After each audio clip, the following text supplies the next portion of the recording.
There was a time I checked my bank account and felt sick. Not because I wasn't working hard, but because no matter what I earned, I always felt broke.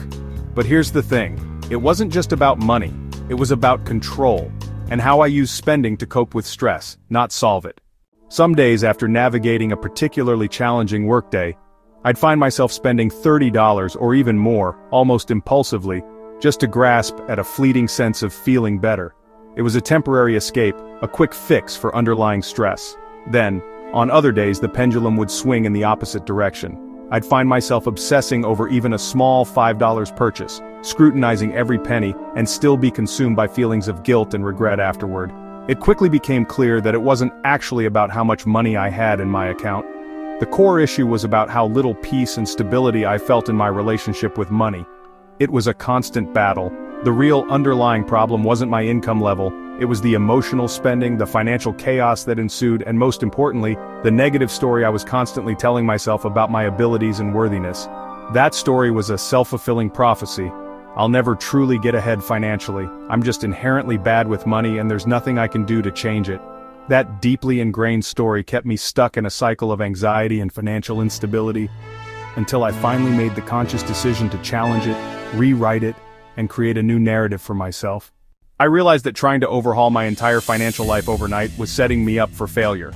It was overwhelming and unsustainable. So I stopped trying to fix everything all at once. I decided to take a different approach, one that focused on understanding my spending habits.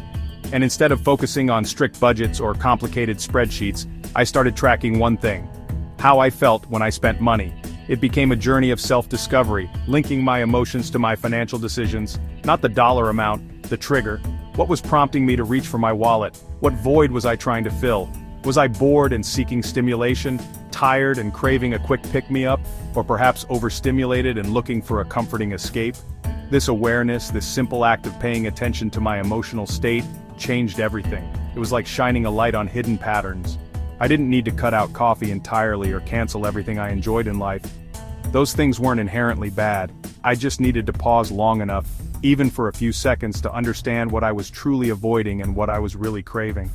That pause, that moment of conscious reflection, gave me power over my impulses and my spending. And for the first time, I didn't feel broke and helpless. I felt empowered and in control of my financial destiny. If you feel like money is always slipping through your hands, and you're constantly wondering where it all goes, try this simple yet powerful technique.